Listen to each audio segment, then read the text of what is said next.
Hello everyone, welcome to my YouTube channel M with sky.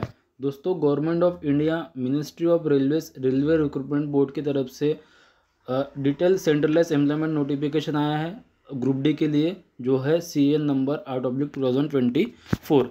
यहाँ पर देखिए total इस बार वैकेंसीज कितनी इंट्रोड्यूस की गई है।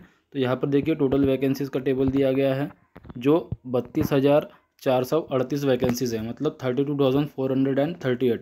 इस बार यह सबसे कम वैकेंसी ग्रुप डी के लिए है। ठीक है, तो यहाँ पर देखेंगे इंपॉर्टेंट डेट्स क्या क्या है।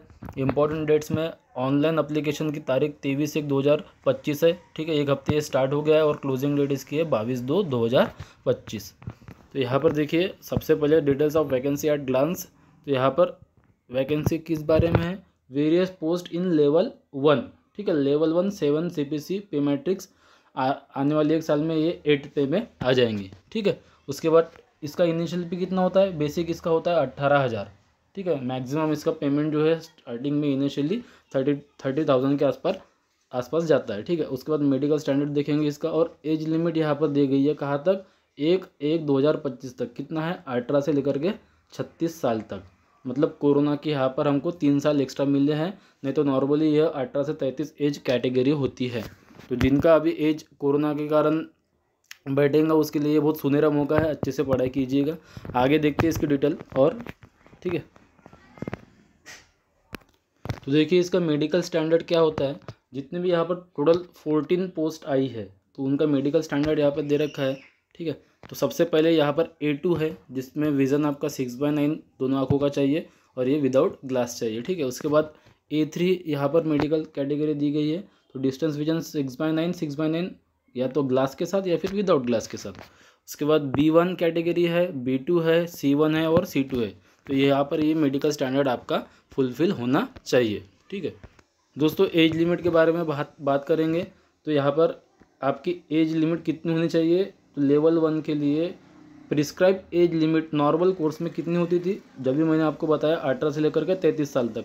लेकिन अभी ड्यू टू कोरोना आपके पास 3 साल एक्स्ट्रा मिल जाते हैं, मतलब आप 18 से लेकर के 36 साल तक अगर आप हो, कब तक, 1/1/2025 तक, तो आप इस फॉर्म के लिए अप्लाई कर सकते हो। तो यहाँ पर एज रिलैक्सेशन भी दिया गया है कुछ कैटेगरीज़ के लिए। तो देखिए OBC के लिए एज रिलैक्सेशन 3 साल का है। ठीक है, SC ST के लिए 5 साल का है, और एक्स सर्विसमैन के लिए आप देख सकते हो यहाँ पे दिया गया है। और ये टोटल एज रिलैक्सेशन का कॉलम है। यहाँ पर देखिए 5.2 पैरा में क्या दिया गया है, date of birth of candidate should be between the dates given below. ठीक है, एज ग्रुप 18 से 33। UR और EWS की एज इसके नीचे नहीं होनी चाहिए, मतलब कब तक होनी चाहिए, 2 जनवरी 1990। ओके, उसके बाद OBC के लिए 1986 तक और SC ST के लिए 1984 तक। इसके आगे जो भी पीछे जो भी जाएगा वो फॉर्म अप्लाई नहीं कर पाएगा। और लोअर लिमिट सभी के लिए यहाँ पर दे रखी है 1 जनवरी 2007 तक। ठीक है, तो इसका आपको ध्यान में रखना है। यहाँ पर एग्जामिनेशन फ़ीस की बात करेंगे हम। तो एग्जामिनेशन फ़ीस में ठीक है 500 रुपीज़ जो है चार्जेस है ओपन कैटेगरी के लिए और OBC कैटेगरी के लिए, जिसमें से 400 रिफंडेबल है यदि आप CBT 1 में एग्ज़ाम देने के लिए अपीयर होते हो तब। और सेम यहाँ पर SC ST के लिए है 250 रुपीज़। ओके, और ये भी रिफंडेबल है बैंक चार्जेस काट के। तो 240 आपके अकाउंट में रिटर्न हो जाएंगे यदि आप एग्ज़ाम के लिए अपीयर होते हो तब। दोस्तों, रिक्रूटमेंट प्रोसेस इसमें ग्रुप डी में क्या क्या रहेंगे, तो पैरा नंबर 14.0 देखिए। ठीक है, यहाँ पर आपको दिए रखा है कि the recruitment process shawl B comprise of the following stages. सबसे पहले स्टेज क्या है, CBT एग्जाम है। ठीक है, जो नीचे मैं आपको बताऊंगा। उसके बाद फिजिकल एफिशिएंसी टेस्ट, जिसको शॉर्ट में PET कहा जाता है, उसके बारे में भी हम चर्चा करेंगे। उसके बाद डॉक्यूमेंट वेरिफिकेशन, और लास्ट में होता है आपका मेडिकल एग्जामिनेशन, और उसके बाद आपको इसकी ज्वाइनिंग मिलती है। ठीक है, तो यहाँ पर देखिए कंप्यूटर बेस्ड टेस्ट, मतलब इसका एग्जामिनेशन प्रोसेस कैसे कैसे होता है और उसका सिलेबस क्या होता है। ठीक है, तो यहाँ पर देखिए एग्ज़ाम ड्यूरेशन आपको 90 मिनट का मिलेगा, जिसमें number of question each of 1 marks. ठीक है, तो जनरल साइंस के 25 क्वेश्चन रहेंगे, मैथमेटिक्स के 25 क्वेश्चन रहेंगे, रीजनिंग के 30 क्वेश्चन रहेंगे, और general awareness and current affair के 20 क्वेश्चन। तो टोटल मिलाकर आपका 100 क्वेश्चन रहेंगे। Each question carry 1 marks. ठीक है, तो इसमें आपको नेगेटिव मार्किंग भी रहने वाली है। यदि आप 3 क्वेश्चन गलत करते हो तो आपका 1 मार्क्स डिडक्ट किया जाएगा। यहाँ पर सिलेबस में देखिए, ठीक है, मैथ का सिलेबस यहाँ पे दे रखा है, रीजनिंग का दे रखा है, जीएस और साइंस का दे रखा है, तो आपको इसको रीड कर लेना है। तो यहाँ पर देखिए 14.2 में फिजिकल इफिशिएंसी टेस्ट दे रखी है। यदि आप CBT 1 क्वालिफाइड कर जाते हो तो यहाँ पर आपको, यदि आप मेल कैंडिडेट हो तो आपको क्या करना पड़ेगा, 35 kg का वेट जो है लिफ्ट करके 100 मीटर तक आपको दौड़ना है, वो भी कितने मिनट में, 2 मिनट में। यदि, और यहाँ पर दे रखा है देखो, इन 1 चांस, ठीक है, यदि आप दौड़ रहे हो और आपके हाथ से वो 35 किलो का वेट छूट जाता है तो आप आगे रनिंग के लिए डिस्क्वालीफाइड हो जाओगे। तो without putting the weight down, आपको वेट डाउन नहीं करना है, मतलब नीचे नहीं रखना है। उसके बाद ये क्वालिफाइड करने के बाद आपको सेकंड आपका इफिशिएंसी टेस्ट रहेगा फिजिकल का, should be able to run for a distance of 1000 metre इन 4 minutes and 15 second in 1 chance. मतलब आपको रनिंग के लिए एक ही चांस दिया जाएगा, जिसमें आपको 1000 metre means 1 kilometre 4 minute 15 second में कवर करना है। और ये बहुत इजीली हो जाता है, बस इसके लिए आपको फिजिकल की टेस्ट करना पड़ेगा डेली बेसिस पे, ग्राउंड पे। उसके बाद यदि आप फीमेल कैंडिडेट्स हो तो फीमेल कैंडिडेट के लिए भी आपको सेम क्या है, लेकिन यहाँ पर कैरी कितना करना है, 20 kg वेट, 100 मीटर दौड़ना है और 2 मिनट में दौड़ना है, ठीक है। इसमें भी आपको एक ही चांस मिलेगा और 1000 मीटर की रनिंग रहेंगे, लेकिन जिसमें आपको थोड़ा सा टाइम जो है ज़्यादा दिया जाएगा, 5 मिनट 40 सेकंड। तो ये गर्ल्स के लिए इजी है, डुएबल है। उसके बाद आगे देखते हैं दोस्तों, ये मोस्ट इम्पोर्टेंट टेबल है, एनेक्स्चर ए, यहाँ पर दे रखा है CN नंबर 8 2024 पोस्ट पैरामीटर, ठीक है। तो यहाँ पर number of post total 14 post आई है, और जिसमें डिपार्टमेंट के साथ पोस्ट का नाम दिया गया है, उसका मेडिकल स्टैंडर्ड, उसमें आपका क्वालिफिकेशन क्या रहना चाहिए वो दिया गया है। तो यहाँ पर देखिए, ठीक है, आपका जो क्वालिफिकेशन रहेगा यहाँ पर सबसे पहले तो 10th पास और ITI और इट्स इक्विवेलेंट, ठीक है। तो आपको ये क्वालिफिकेशन आपका रहना चाहिए, तभी आप अप्लीकेबल हो पाओगे। तो यहाँ पर देखिए, अभी ब्रीफ में हम पोस्ट के बारे में चर्चा करेंगे, उसके बाद मैं आपको बताऊंगा कि कौन से पोस्ट के लिए आपको कौन सा प्रेफरेंस देना चाहिए। नेक्स्ट वीडियो में हम उसको देखेंगे। तो यहाँ पर देखिए, सबसे पहली पोस्ट यहाँ पर दे रखी है असिस्टेंट, किसमें, SNT में। तो SNT डिपार्टमेंट आपका रहेगा, तो इसमें आप असिस्टेंट, इसके लिए आपका मेडिकल स्टैंडर्ड क्या रहना चाहिए, तो यहाँ पर दे रखा है C1, B1 और C1। उसके बाद असिस्टेंट वर्कशॉप में मैकेनिकल डिपार्टमेंट ये आता है, ठीक है। वर्कशॉप में आपको असिस्टेंट रहना पड़ेगा। उसके बाद असिस्टेंट ब्रिज, जो रेलवे के ब्रिज रहते हैं, इंजीनियरिंग डिपार्टमेंट के अंतर्गत आता है, उसमें आपको असिस्टेंट रहना है, इसके लिए आपका मेडिकल B1 है।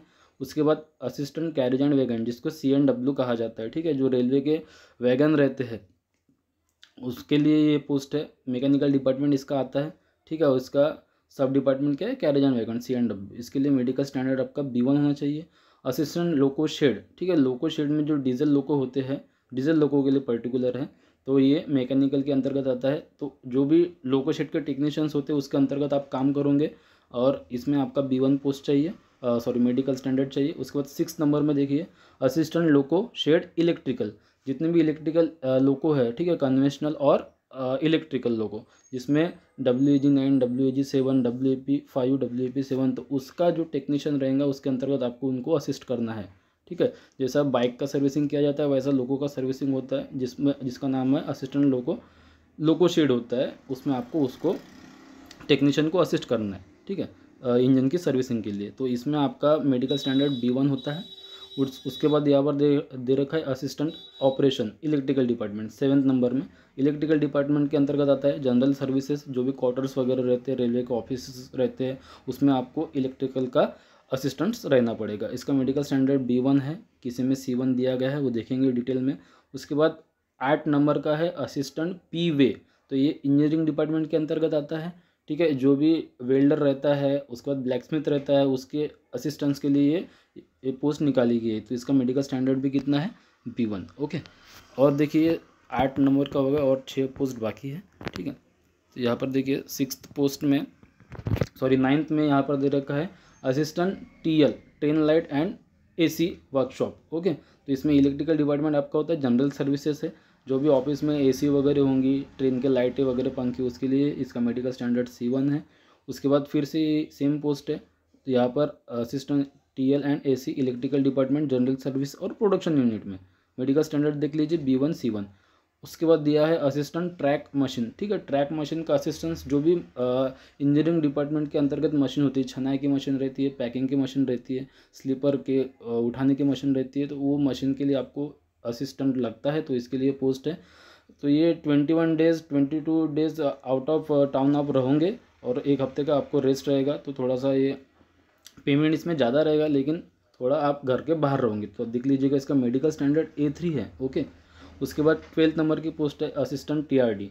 जो भी रेलवे के इंजन चलते हैं इलेक्ट्रिकली, उसके ऊपर देखोगे आप एक वायर से उसका पेन टू टच होकर वो इलेक्ट्रिकल इंजन चलता है। तो वो जो OHE रहती है, ठीक है, ओवरहेड इक्विपमेंट, तो उसके अंतर्गत ये असिस्टेंट TRD आता है, जिसमें आपको OHE का जॉब रहता है। तो इलेक्ट्रिकल डिपार्टमेंट रहता है, TRD डिपार्टमेंट, इसका मेडिकल स्टैंडर्ड B1 है। उसके बाद पॉइंट्समैन B, ठीक है, पॉइंट्समैन B, जो पॉइंट्समैन रहते हैं, पॉइंट्समैन ये रेलवे के अंतर्गत स्टेशन मास्टर के अंतर्गत काम करते हैं, जिसका डिपार्टमेंट ट्रैफिक होता है। सबसे अच्छी पोस्ट ये मानी जाती है girls as well as boys के लिए, ठीक है। उसके बाद इसका डिपार्टमेंट ट्रैफिक है और उसका मेडिकल स्टैंडर्ड A2 है, ठीक है। सबसे हाईएस्ट मेडिकल स्टैंडर्ड किसी पोस्ट का है तो पॉइंट्समैन का है, और अच्छी पोस्ट है, इसमें प्रमोशन आपको अच्छा मिलता है, स्टेशन मास्टर पॉइंट, ठीक है, और आप गार्ड बन सकते हो, लोको पायलट बन सकते हो। उसके बाद यहाँ पर दे रखा है ट्रैक मेंटेनर 4, ठीक है। 14 टोटल पोस्ट में सबसे हाईएस्ट पेएबल पोस्ट है ट्रैक मेंटेनर 4, जो इंजीनियरिंग डिपार्टमेंट के अंतर्गत आती है, जिसका सब डिपार्टमेंट क्या है, PV, ठीक है। मेडिकल कैटेगरी B1 है। तो आगे देखते हैं, ठीक है। इसके लिए आपको सभी को 10 पास करना पड़ेगा, 10 पास या फिर ITI, ठीक है। आपको इसके लिए क्वालिफिकेशन लगेगा। अभी वैकेंसी टेबल देखते हैं। तो इस बार जो है वैकेंसी टेबल में कुछ ऐसे जोन है जिसमें सबसे ज़्यादा वैकेंसी आई है। तो सबसे ज़्यादा वैकेंसी तो सबसे पहले नॉर्दर्न रेलवे में आई है, न्यू दिल्ली में 4785। उसके बाद यहाँ पर देखिए सेकंड हाईएस्ट में वेस्टर्न रेलवे मुंबई में आई है। टोटल वैकेंसी यहाँ पर कितनी है, 4672, जिसमें से कुछ नंबर ऑफ़ वैकेंसीज रिजर्व है, जैसा कि यहाँ पर देखिए CCAA, ठीक है। तो यहाँ पर एक्ट अप्रेंटिस जो भी जिसने किया करके रखा हुआ उनके लिए पोस्ट रिजर्व है। एक्स सर्विसमैन के लिए 936 पोस्ट रिजर्व है, उनको छोड़ के बाकी आपके लिए जनरल कैटेगरीज के लिए रहेंगी, ओपन कैटेगरी के लिए। ओपन मीन्स सभी कैटेगरी उसमें आ जाएंगे। उसके बाद जबलपुर, ठीक है, हुबली का देख लेंगे, जबलपुर, भुवनेश्वर, बिलासपुर में देखिए। तो बिलासपुर में इस बार सबसे ज़्यादा वैकेंसी नहीं है, हर बार की तरह इसमें वैकेंसी कम रहती है। इस बार भी 1337 ही यहाँ पर मात्र वैकेंसी निकाली गई है, ठीक है। न्यू दिल्ली में मतलब यही है जहाँ पर इस बार सबसे हाईएस्ट वैकेंसी आई है। कितनी आई है, 4785, ओके। उसके बाद गोरखपुर, चेन्नई, गुवाहाटी, कोलकाता, मुंबई, ठीक है। सेंट्रल रेलवे मुंबई, इसमें हर बार वैकेंसी मिड रेंज में रहती है। तो इस बार देखिए 3244 इसमें वैकेंसीज आई है, ओके। उसके बाद हाजीपुर, प्रयागराज, कोलकाता, ठीक है, सिकंदराबाद। तो टोटल इतने यहाँ पर vacancy division wise, sorry railway wise divide की गई है, ठीक है। तो टोटल वैकेंसी यहाँ पर हम देखेंगे, ठीक है। तो टोटल वैकेंसी कितनी है, 32,438। तो दैट्स इट मेरी तरफ से। फॉर्म भरने से पहले पूरा नोटिफिकेशन एक बार पढ़ लीजिए, आपका मेडिकल स्टैंडर्ड चेक कर लीजिए, ठीक है, और उसके बाद ही फॉर्म आपको भरना है। तो thank you very much, video देखने के लिए धन्यवाद। प्लीज़ मेरे वीडियो को शेयर कीजिए, लाइक कीजिए और सब्सक्राइब कीजिए।